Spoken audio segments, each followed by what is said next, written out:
I got printed something. Yeah. Otherwise, you had only a typing machine those days. The one where it's like manually. Exactly. You have to, yeah. Understand? In 1984, I was getting a salary of about 10,000 rupees salary. So I thought why should I actually struggle myself in finance? Better that, make money in sales. I never realized that. So you had to open the book and check it out, and that was the only way, right? Those days you didn't have online, so you will have to open it and check the numbers, and along with that some ads also will come.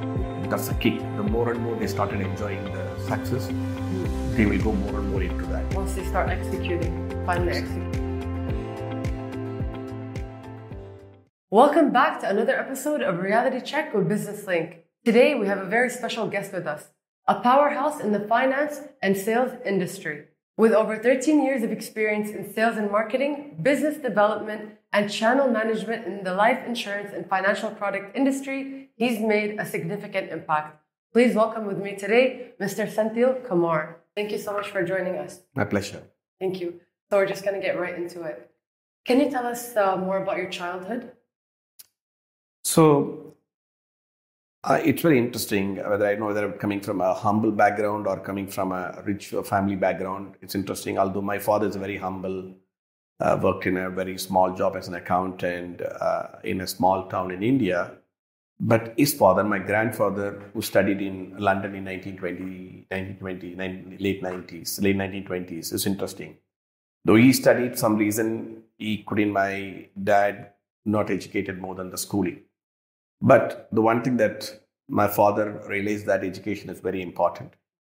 So although he was not doing very well in his employment, but he wanted all our children, like my brother and two sisters, to study, and so that we can come up. More importantly, we can become better than him. That's the most important thing. And so I grew up in different cities in the southern end of India, which is a state called Tamil Nadu. So where I studied in small towns, I would say I finished my schooling probably in about 5 towns, probably in about 7 schools. As and when my father getting shifted to different towns for job opportunities, so I had to go along with him. And the other fact is that I always studied in the local language, except the English as a subject. So that means you study your mathematics, science, everything in the local language is called Tamil. So till your schooling, I did everything in Tamil, although I could barely speak in English. So once you move into the college, which is in a city called Trichy. In India? In India, in the same state called Tamil Nadu. So fortunately, I joined in one of the good colleges, which is called St. Joseph's College, which was about 150 years old at that point of time. One of the most well-known colleges run by the Christian fathers. And so they were extremely dedicated to the education. So that particular college gave me a lot of opportunity, not only in studies, also in a lot of other extracurricular activities. That's the first time I got exposed to participating in debates, quiz programs, and a bit of other activities. The early part of the computers, that's the first time we came to know about computers in 1984-85. So that college had the programs. You did your college in India? In India. Did you pursue your university or college elsewhere as well, or did you just complete it in India? So the way the education system works in India, that when you finish your 12 years in the school, which we call the final school level, then you move it to the college for a 3-year course, undergraduation. Okay. So then I did my 3-year undergraduation in commerce, which we call Bachelor in Commerce, BCom, which is quite popular in India. I finished my Bachelor in Commerce in 1987. Then I had 2 choices. I would say I had 3 choices. Either I could continue my post-graduation in commerce, or I could have done my chartered accountancy, which is basically professional accountancy examination, or the third would have taken up a job. But knowing my father, which he was struggling to bring all of us, all the 4 children, I didn't want to burden him further. I've decided to pursue the job. Okay. Yeah. So I got into a campus interview within the college itself. I joined a company called BPL, which was the company which brought TV first time into India. They were the first company who manufactured TV and started selling in 1984-85. So I joined with them. And then again, that was in a different state. India is a state with a diverse cultures and multiple languages. So I had moved into a different state called Kerala, which I'm sure a lot of people living in this part of the world, and they speak another language. To Malayalam, I worked there in this company for about a year. That gave me a different perspective. Move out of your... Was it very interesting for you? Yeah. First of all, you're moving out of your home state, going to another state, like in Europe, like another country.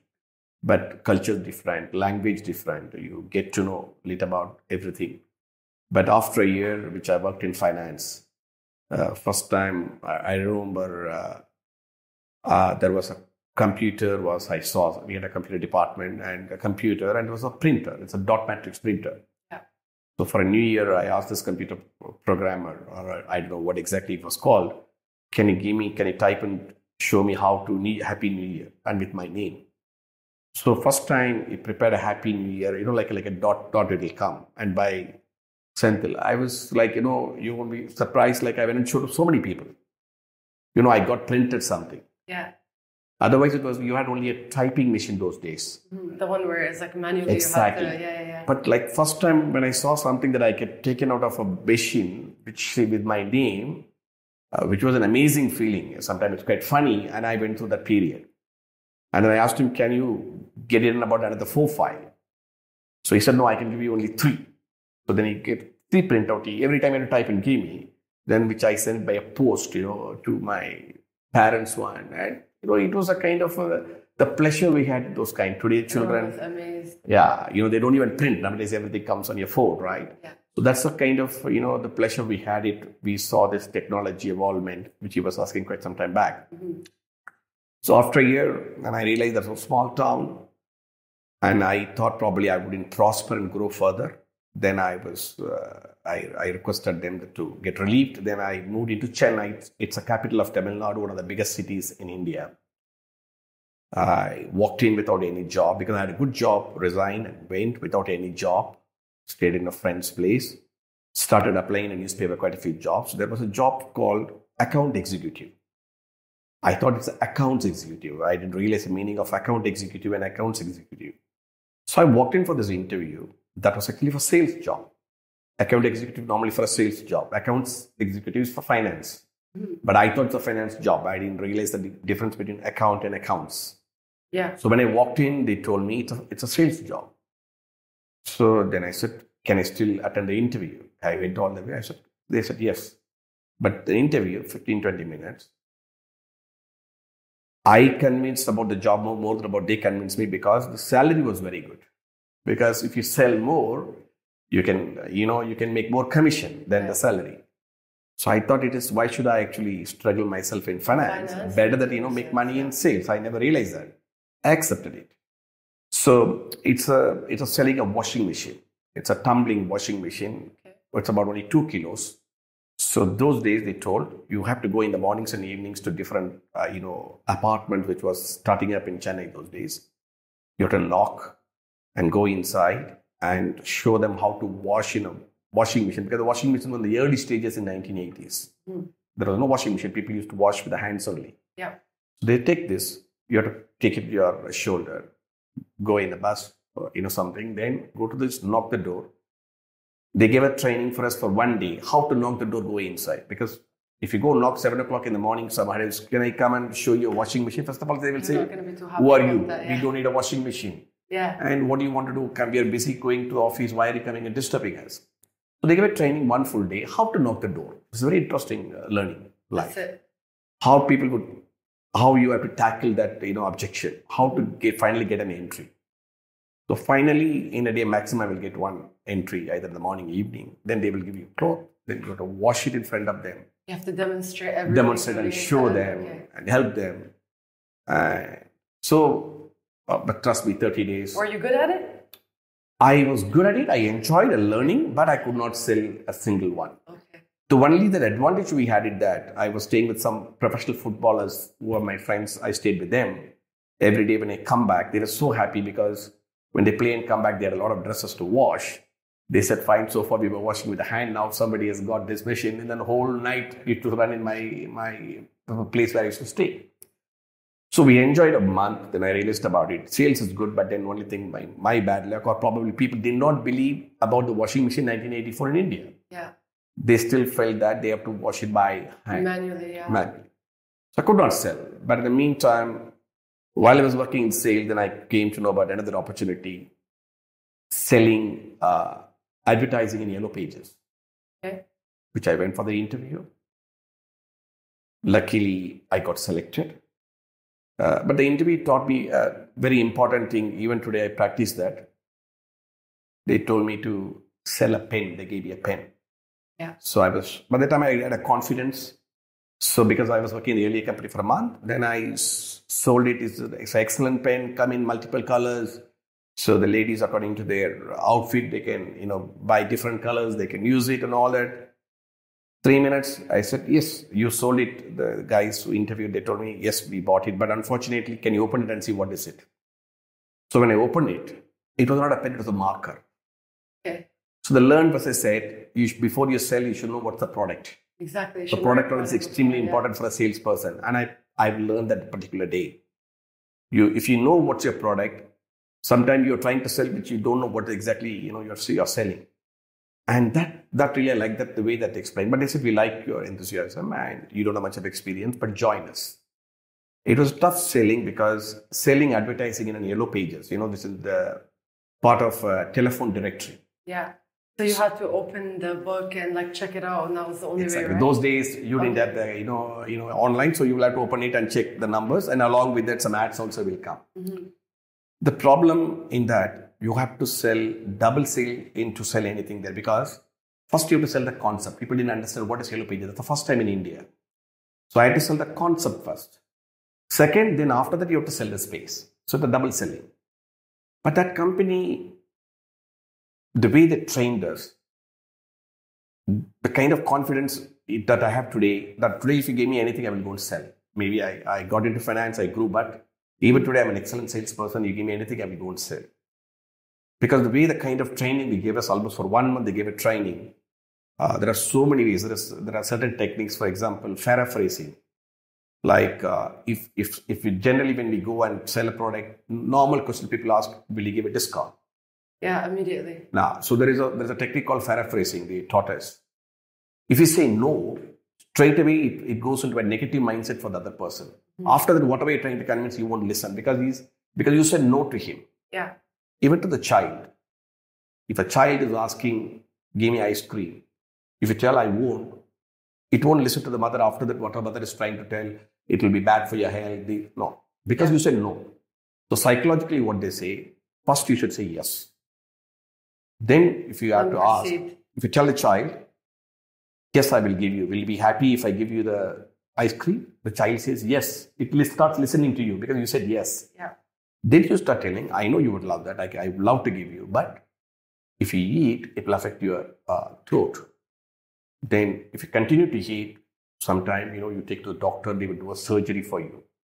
So then the child starts listening because first you said yes. So even to the customer, when he first said, no, you won't listen. You tell him, yes, I would like to give a discount. If I give you a discount, will you be interested? He will say yes, because he started affirmative answer. So then you start explaining to him, we are not a company increasing the product value, then later giving a discount. Mm-hmm. We are not a company, just abnormally pricing, and no, ultimately what we like to see that you finally get the right value for your investment. So you're not looking just for a sale, basically. So then how you get inside, how you talk about. So when you come inside, talk about your dress, or you talk about what is there in that office. If somebody likes cricket, you talk about the sports. You talk about, if he likes horse racing, then you talk about it before you start the sales. You bring him to attention. So like this, quite a few sales techniques which they taught us for almost for a month. That made me to believe that I can sell anything. Okay. And that about 1.5 years, 18 months I worked, I became the top salesperson up to the 60 people. Despite I'm not coming from the city level, I'm coming from a small town. Mm. But out of the 60 sales guys, I became the top seller because the kind of confidence I had. Yeah. At some point of time in my life during that employment, if somebody could not sell with a customer, I will tell them, if you want, can I go and sell this on behalf of you? Mm. Although the credit goes to the person. So you had that confidence. Yeah, they would say, you can't. I said, let me try. Maybe I don't need this sale, but I will try because I want to try this. And I've done that because of the kind of confidence I started earning. I started making good money. Okay. I don't know whether some of your colleagues would understand. In 1984, I was getting a salary of about 10,000 rupees salary. What's the which is conversion? about, What's the conversion? that's a lot of salary. That's dirhams. for example, today in Dubai, you for a youngster, you're getting, let's say, a salary of 20,000 dirhams. Okay. That's a kind of salary. That 10,000 rupees in 1984, it's only because I would say 80% of its commission. I used to sell a lot and I used to make a lot of money. It's more than the money, the recognition which I got from my managing director and the top guys. Whenever they walk into the office, first they will come to me, they will try to understand the pulse of the market because I go into the market very aggressively. So they will come to me, how's the market? So then I started feeling, so if you do well, then you're recognized. So it's the wonderful line. Okay. So I would have grown very well in marketing, but again, I wanted to make more money because it's the finance, right? Yeah, it is a sales, right, which I was in. Yeah, that was so. Currently, you're doing finance, correct? Exactly. So how I got moved into that, then I had to make more money. In India, to get a girl married, we have to spend a lot of money. I had one sister got married and I get to get another sister married. I wanted to help my father. But to get that money for the sister's wedding, I had to make more money quickly. So the only opportunity I heard from my brother that you have to try for a job in the Gulf. Gulf? Yeah. Saudi Arabia? So, in the Gulf, anywhere. It could be UAE, it could be Saudi Arabia, anywhere. So then I started looking for newspaper ads for about overseas jobs. Although I was doing well in marketing, but I had to look for a job. When I looked at, because with my qualification, I applied for an accounts job too, which I got an interview from a company called Kanu Group, which is quite big in the Middle East. So Kanu Group is predominantly one of the biggest companies in Saudi Arabia.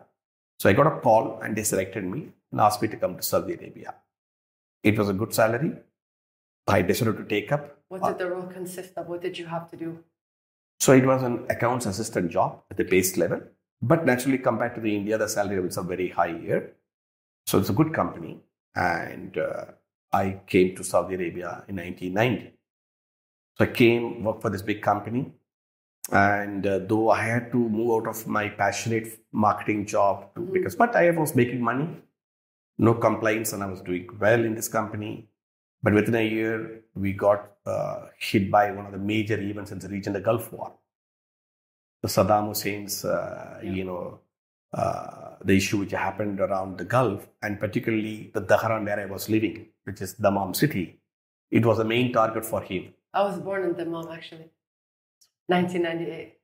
I was in 1990. I was there in the Gulf War, 1991. 8 years later, yeah. Exactly. So in 1991, the Gulf War happened. All of a sudden, everything closed and I wanted to leave, but then there was no flight, nothing. So we were one of those lucky to get a war risk allowance in our life. We were getting a war risk allowance in our pay slip, 50% more than our salary. Okay. Because we were living in one of the most riskiest area. I was one of those saw this Scud missiles every day. When Saddam Hussein sent the Scud missile, which we literally used to watch when it was going, and fortunately it never got hit because the other Americans' Patriot missile used to go and attack that back. Yeah. So we literally had to go through whenever the siren comes during the attack. Then we will all go and stay in a bunker. We were given we used to go and stay in a bunker, and they used to give us a mask. So we used to wear a mask, go to the bunker and wait until the siren gets over. After 30 minutes, the clearance signal will come. Then we'll all come out and go to the work. You'll go back to work like normal, like nothing happened. So it became, after some time, being a youngster, it became like a fun for us. Yeah. Initially, we were worried. We didn't know what to do. But after some time, then we realized that it just became a part of your reality. So, but after 3-4 months, everything got settled down, and Kanu is one of the biggest companies. And fortunately, I was one of those. I would say I was the only one who got an opportunity to get shuffled around different divisions of Kanu. I used to work in Kanu shipping, cargo division, banking division, insurance division, commercial division. So airlines, travel, and credit control, so payroll. So with some reason, I had a lucky boss who helped me. One, I was very interested to learn everything. So like a troubleshooter, wherever there's a problem, he used to send me. So which allowed me to learn multiple businesses. If you take shipping, we used to represent some of the biggest companies in this region. We take airlines, we were representing 32 airlines as GSAs. So wherever I went, I learned the best things. About 7 years I was in Kano. I did very well. I worked and I could have grown further. But by the time when I got married, I realized I had a better life for my family. And what Saudi those days is not the same Saudi today. Yes. It's much more liberalized today. So that I felt probably it's better for my family to be out of. So then 97, then I moved out of Saudi Arabia, came into Dubai. And then again, it's come here, again, a walk-in, go and look for jobs. But that time I was more confident, what I was looking for. Somebody referred me to Kano. There's a job in finance in the travel industry. In Dubai. And because I worked in Kano travel partly, so they recognized that very much quickly. They said, come for the interview. There was a position for a chief accountant, but I never worked as a chief accountant earlier. I was always a maximum account supervisor in Kano. So there were two problems. The earlier guy before, he was a qualified accountant and he had experience. And when I came in here, I was not a chartered accountant, though I knew the job. The second is that I didn't have the experience as chief accountant at a senior level. So they told me this is the reason that probably we may not look at you. So then I told them, then I have a deal for you. They said, I will work without salary. They told you had to work? They said, we may not be able to offer you because you didn't have enough experience and you're not a chartered accountant. I said, I will work without salary for 3 months. I offered them. So if you, which something they never expected, nobody would say that. Yeah. Today, even if you call a youngster who just studied, first thing he says, how much salary I will get. Salary, yeah. First thing that's what I would ask. Today, I always advise youngsters, you go and tell them that I want to work free. That doesn't happen. Nobody would say, but if they say, they normally get selected. But that's a tip I would say, like to people nowadays. What tips would you give like these youngsters? That would be amazing. I tell them today, for you to learn, you have to pay. But at least you go and offer them, I'll work without that. But nobody's going to say that. But you say, when I told Rostamani Group, the group HR manager and the CFO at that time, they were very surprised. You want to work without salary?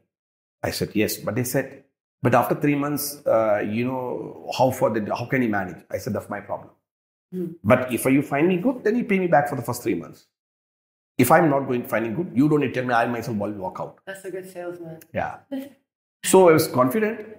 They were very surprised. They said, but we can't take a call. We'll come back to you tomorrow. But then the same day evening, so they called and they told me, come and join us. Of course, they paid me salary. Okay. So after 1 month, trust me, the Rostamani Group, they called me, the group HR and the group CFO. They said, you've been doing a wonderful job in the first 1 month. What I've been seeing you. We are underpaying you. But the only thing that our system doesn't allow you to increase the salary immediately within a month's time. So we will give you a special overtime, which we have authority to do it. So every month they were giving you overtime of 4,000 dirhams, which no finance manager used to get in the Rostamani Group. So, like I started growing. That's the good thing. It's part of this particular travel company. This company was too small in the Rostamani Group, but we wanted to grow big with the technology. So we were the first travel company in the Gulf or in the Middle East to adopt technology in the travel industry. So then we were growing. Then the Rostamani Group also allowed us to grow further. We were doing franchising. We were doing joint ventures. So we were doing setting up our own companies. In about 18 countries we grew. And Dubai being the headquarters and being a yearly member of this particular division of the wholesale travel division. I had the best of experience. I would say probably I was lucky along with my boss. So I had gone and set up offices right from Russia, Turkey, Malaysia, Indonesia, Australia, India, Sri Lanka, and multiple countries. I've done entire Gulf. We have done it. So that gave me the exposure right from setting up a company, taxation issues, until the rent, you pay in an office in Australia or in UK, and the labor contracts, managing employment issues, which literally I used to manage everything. So in the whole process, I became like a kind of 50% lawyer learned about legal things, because every country you go, you have to review the employment contracts, laws, yeah. joint venture contracts, your rental agreements. Every country is unique. Yeah. But then you learned along with the local lawyers, you learned that, and the taxation issues and the accounting issues. And yes, in the whole process, I had to travel almost 20 days in a month. Literally, some parts of the world I used to travel around. But the company was growing. Then from a chief accountant, I came up to the level of a group CFO, managing 18 countries' operations. Yeah. And that's where I met Mr. Hatham, used to work with us in the public relations department. How many years have you guys known each other for? So almost, I think, 5 years we worked together in the company. Yeah. So that gave me, a good opportunity, to learn not only about the travel business in depth, and also all the related subjects like HR, admin, in multiple countries. If there is an issue, let us say in HR issue in Singapore, those guys, very simple, they will call the Singapore Labor Department and make a complaint. Yes, we have a local team, but to ensure that what is being happening, I will be always sent to go and sort out that issue. Yeah. So I had to go and sit with the Labor Department in Singapore, sort out that issue. So it's not like you stuck to like one designation, you kind of like went around everything. Yeah. Although I was titled as a CFO, but then to get the comfort, my superiors, my boss always used to ensure that we get the on ground grip. I used to send to resolve it. But there are issues at times. There were some of our guests were robbed in Malaysia by some thieves, and it was happening only to our guests. Yeah. And the local team could not solve this problem for 2 months. By the time our name was getting tarnished because our company guests only getting ripped, they will be taken from the hotel somewhere. They dropped on the road and they taken the money and they will let them go. Then I had to go. Finally, when they could not resolve it, then I had to go sit with the police department and then use some of the people whom I know personally in Malaysia. Finally, we found out, and we stopped that. Okay, so it's a very interesting process which I had to go through in this company. That's quite the journey. Yeah, it's a very interesting journey. It was tough those times because, but the only thing that, again, this technology evolvement was helping a lot. I remember when we set up our first operations in London, any employee who joined, first thing they will ask for the labor contract. And here, they will ask for their rights very clearly. Now, my boss sitting in Dubai is telling me, can you get an employment contract? Yeah. But then generally what we do, you have to, this time emails were there in 2003. You have to send a mail. You have to find first a lawyer in London, send him a mail. He has to prepare a template and send it to you. The whole process probably will take 20 days time. But then those days, Google was not there. There was something called Alta Vista or Yahoo search. Okay. So I knew about this. So I went into my computer with the slow computers in the internet speed. I went to Alta Vista. I was searching for this employment contract. Fortunately, now you might get 100 pages, but those days only one page. I got an employment contract template. I picked it, changed that, adopted to the one. I gave it to him. He said, how did he do this within a couple of hours' time? Power of technology. And it was that even funny when I told him that I did this from a Alta Vista search. He said, what is Alta Vista search? I said, it's something you can go and find in the computer, whatever you want. Yeah. Oh, he said, very interesting. So then he had a computer also. But then the only point, that time we never realized, probably we were fools. I told him, come to my computer, I'll show. I could have shown him his computer, but then that's not striking us at the point of time. Imagine, okay? This was actually 2003. That's the initial days of the search and all that. I brought him my computer and showed him. And I wouldn't believe, at least 3-4 months when Indian hoteliers walking into our office, we used to talk about this. You know about Alta Vista search? You can search anything there. First time I hear of this. It was... 2003, it was there. Google search was not at that point of time. Yeah. In fact, I'm a guy who used to Lotus before Excel. There was no Excel, no Microsoft and all that. We used to call the Word Perfect. That is not a word. There's a company called Word Perfect. That was the document we used to use. Yeah. For Excel, we used to call Lotus. Lotus. Yeah. Now the Lotus later now Excel has come, the Lotus is completely gone. Yeah. Okay. So it's also a spreadsheet program. And we learn all this over the period of time. We've seen this technology changes over the years. So with this company, I've grown in terms of knowledge, in terms of the position, in terms of, I would say, the remuneration, recognition. I really started doing well. So that's the journey, which also the way that Dubai was growing at that point of time, particularly the travel and hospitality industry, which also helped us to grow, faster. Yeah. Yeah. So you feel like technology has a very positive impact on society, correct? Absolutely. Absolutely. And you feel like in the future, is it going to have a more positive effect, or because there's a lot of people who feel like it's going to take away all the jobs and things like this? You know what I mean? No, I wouldn't say. I would always say that the technology helping the people to enhance in terms of, the delivery of information faster, Correct, yes. to getting things done faster. It is only helping in a growing environment because the demands are getting more and more. Correct. There could be some impact on the generic job level, like probably somebody who's doing a basic accountant job, somebody doing a typing job, somebody doing a data entry job. This becoming more and more automated. Yeah. This could get away, but they have an opportunity for them to do into data analytics. They can get into AI. It could help them like grow further than just like being in that same position. Yeah. Because the demands around the world is growing. Right. The population is growing, right? So you need more technology to manage that growth also. Mm-hmm. So in my opinion, yes, technology definitely will help the growing demand all the time. The sad part of the technology is that as much as technology has helped you to do all these better things, it has also now helped you to, the wrong impact on the society, the wrong impact on the, fraud people and all that. That is also becoming more and more now. Now today, privacy is nothing. I mean, nobody can say that, that my privacy is secure. Probably the biggest villain for us is the Google. They know what we are doing. They listen what we are talking. Correct. Right? So that means nothing is secured anymore. Anybody can track anybody. This is the unfortunate part of it. Maybe that actually. one negative aspect, yeah. Yeah. But then like every development has always got the dual side of it actually. Mm-hmm.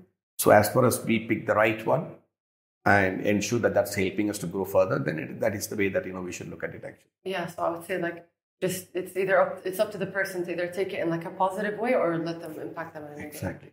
Correct, yeah. Okay. You came here in 1997. What's the contrast between 1997 Dubai and now? How has it developed and changed really? It's an amazing difference that I can explain, because when I came in 1997 to Dubai, I would say it's a small town. Yeah. If you say Dubai, Dubai, Dera, if some of better places, if you say Al Riga Road, that's where I used to live. And even Al Riga Road in 1997, when the first DSF which came, Dubai Shopping Festival, they created that road properly. Earlier it was like a normal road. Then they created the payments on both sides. A lot of restaurants started coming. I remember having seen, Sheikh Mohammed a few times there, coming and supervising what the work was going on those days. I've seen him personally very close by, because, the rulers, they gave the best to the city. And that's the time they started DSF in 1997. And slowly the city started growing. But in 1997, if you come to the Sheikh Zayed Road, there were only two buildings, which was about 20-story, which was Al Rastamani buildings, apart from the World Trade Center. All the other buildings, what you see in the Sheikh Zayed Road today, maximum 3-story, 4-story buildings. So it's all started after 97. They started building 97, 99, 2000. Only the bigger buildings started coming. Was the Burj there at the time or not yet? Which one? The Burj. No way. Okay. It was all desert. Yeah. It was all a desert completely. After the first interchange, the only hotel you will see that it's called Metropolitan Hotel, which now it's called Hilton. Yeah. The earlier Metropolitan was there. That's also, I think, 2 level or 3 level. That's all. Mm-hmm. And after the first interchange, nothing was there. Only Jebel Ali was there, which is probably about 30 kilometers away. Here and there, some few buildings. Yeah. And whatever we are talking about, Business Bay and all these areas were kind of almost a desert. Nothing was there. So we have seen that whenever they announce a new project, Business Bay, I remember somebody came and told me, buy some property here. You're allowed to buy. Just pay 5%. Yeah. For some reason, I never did that. Because I was thinking, what probably happened in this desert here? What if they build? Who's going to come and live here? He's gonna come Right? live in the desert, yeah. So, but then seeing the change, it's amazing. It's amazing. And whether in terms of the industry, which we had seen the direct impact because the travel tourism industry, we had seen how people started coming to Dubai more and more Yeah. with the All kind of entrepreneurs aggressive and marketing everything. efforts by the DTCM and with the kind of hotels which were coming up in Dubai and particularly in UAE. Yeah. So this growth is amazing. And that's why now, after so many years, even today, I feel probably Dubai is like my, first home place than even in India. Yeah. Yeah. Some people feel like it's like a utopia, like it's too good to be true, because of how much they're trying to perfect it. Yeah, absolutely. Yeah, but it's amazing. Absolutely. I want to ask you, like more of a personal question. What motivates you on the daily and throughout all these years? What motivated you to reach the level of success that you have? Could be like daily, like things that you do, like daily rituals, stuff like that, So one is that, I'm being lucky being part of this travel and tourism industry, which is basically demanding us to know more and more things, the more and more destinations. Then that's making us to push you to go to the office or to meet people, okay, and to learn about more things. And in terms of the growth, yes, what you've seen, which is still that there's a lot of opportunity for you to go personally, or with the kind of project or the company that you associate with. And when that's there in front of you, that's always motivating you that you should do more and more. Yes, in terms of the career growth, probably I've come to a stage where I still want to do, but probably I've done a lot over that period of time. But while I was doing all this time, then I have two children, and they were studying to ensure that they study well. That again, that motivates me to earn better, to give them the best education. Okay, now today they've got educated. Now they're working in Dubai. They're doing well. But then again, now what's pushing me now? Now I can part my knowledge either not necessarily in a full-time job or maybe as an advisory role, which is a lot coming to me these days for me with my experience, which I can do that. Second, on a personally, even if it doesn't earn any money for me, I can part my knowledge with the youngsters through IMA, which I'm a part of it now. That's personally, which I can part my knowledge with them. On the third, personally, again, with my influence in the tourism industry, I love to travel a lot. And I've traveled a bit, actually, I would say, but there's a lot more to travel. I'm not sure whether I could cover the timetable even the next few years' time. But as much as possible, even if I can take 4 or 5 trips in a year, I'll be happy. Okay. Which you is like what to travel? I travel a lot, and I'm still traveling, and I love to travel a lot. Yeah. Nice. Yeah. You get to meet different people and network. Different people, different cuisines. You taste. You meet a lot of cultures. Yeah. And every place is different and unique on its own. And your driving force is your family. That's what keeps you like motivated and always wanting to achieve your goals. Okay, that's nice. It's a blend of everything. Yeah. Personally, you like to grow, ensure that your family is also growing. And then maybe the focus keeps changing with the age or different stages in everybody's life. As far as I'm passionate and I'm enjoying that, I would like to do that as much as possible. So with your 13 years of experience, maybe even more, what tips would you give to youngsters nowadays? When people are, I would say for anybody to be an entrepreneur, they should be passionate about what they're doing. Now, when they're passionate about it, that's the first step. But then yes, it doesn't stop there. The first few years, which that stage number of years could be different in every industry, that could be the most struggling period. Most of the time, I would say, I don't know, maybe 70-80% of the people step back when they couldn't cross the first few years of that, the industry. You might fail a few times, but every failure, when you go further, after a few failures, you started becoming successful. Then that becomes your everyday mantra. Then you start enjoying that. So even people are passionate about it, they should be ready mentally to get over that. That's where the discipline and dedication it comes. The former Indian president, Mr. Abdul Kalam, says this. The 4 Ds is very important in everybody's life. Dreams, desires, dedication, and discipline. Mm-hmm. Everybody in this world, they have dreams and desires.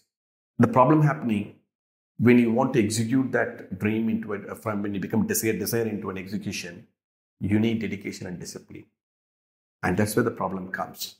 So if you have that dedication and discipline, then you will overcome that initial struggle like in any business, maybe in the first 2 years or 3 years based on the industry.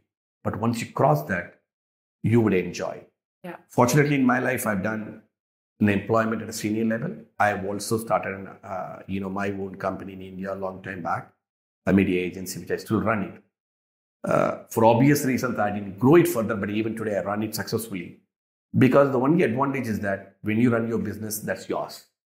The more effort you put in, the result is yours. Yeah, because you know it's for you. Yeah. For an entrepreneur, that's a kick. The more and more they started enjoying the success, they will go more and more into that. Once they start executing, finally executing, yeah. So for an entrepreneur, you just need only a dreams and desire. You also need dedication and discipline to be successful. Yeah. The most importantly, throughout, you have to be passionate about it. Yeah. The moment you lose that interest, then you will not go further. So that's all I would advise that, and everybody has got the opportunity. The world is big. You can do anything today, but you should have these basics.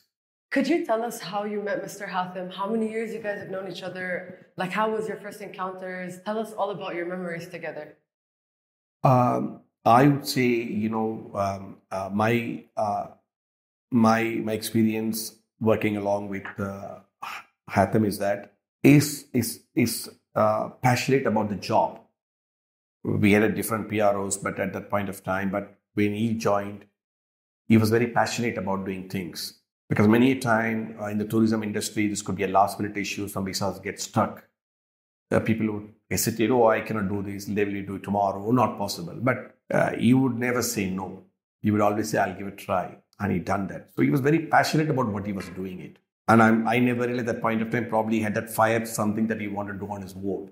But after a few years, when I started seeing him growing in his life, then I realized the same thing.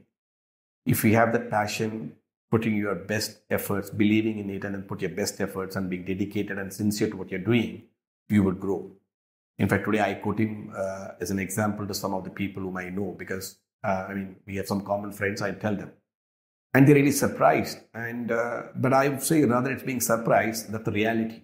So today I'm very happy and glad for him because if you sincere and put your best efforts in what you do, and if you're passionate about it, you can grow. And he's the best example for that. Do you guys have any business ventures together now, or will you have any in the future?